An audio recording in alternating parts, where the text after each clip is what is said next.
Jakarta was not always the massive capital city we see today. Back in the 4th century, it started as a small port called Sunda Kelapa. Later, during Dutch colonial times, it was renamed Batavia and became a major trading hub. After Indonesia gained independence, the city officially became Jakarta and grew rapidly into the political and economic center of the country. Today, Jakarta is one of the busiest and the most influential cities in the Southeast Asia. When people think about Jakarta, one of the most iconic symbols that comes to mind is Monas, or Monument Nasional. It represents Indonesia's independence and stands tall right in the heart of the city. Besides Monas, Jakarta is also known for its mix of modern skyscrapers, historic areas like Kota Tua, and its vibrant urban style.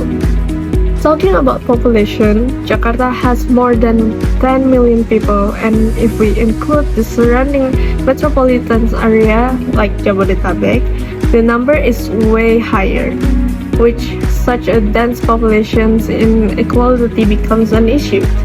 There are definitely wealthy areas with high-end buildings and malls, but at the same time, there are also many lower-income communities. So it's not accurate to say Jakarta is mostly poor, but economic gaps are clearly visible.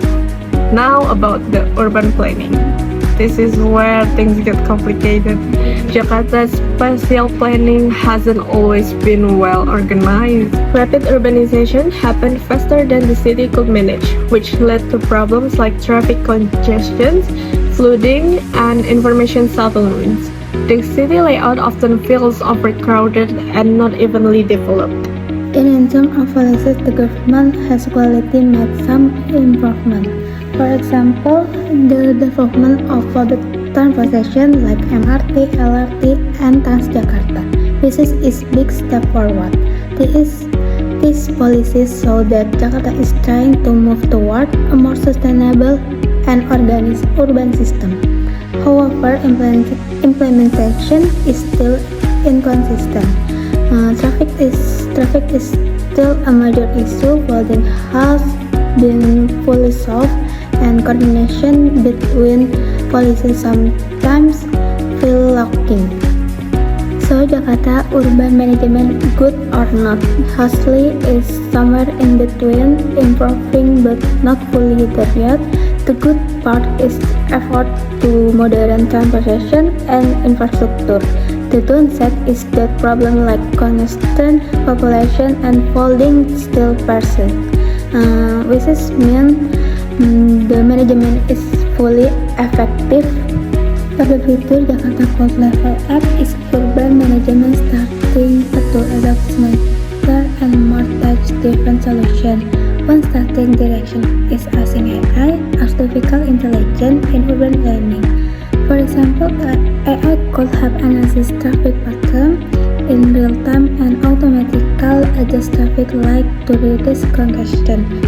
Instead of relying only one manual system, Jakarta could build smart traffic control system that learn from daily pattern and reaction instantly when there accident or unusual traffic buildup. AI could also be used in designing building and city layout, not in a super futuristic way, but more like helping architects and planners simulate the most efficient building design, like optimizing airflow, sunlight, and energy use. This could make building more eco-friendly and reduce electricity consumption, which is a big deal for a dense city like Jakarta. Another realistic innovation is smart flood management.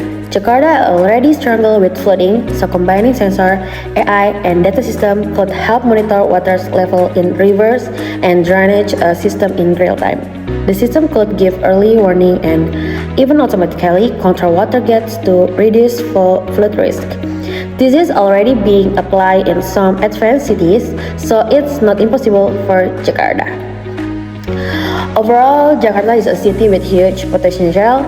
It's already evolving, but with more consistent planning and better execution, it could become a much more livable and sustainable megacity.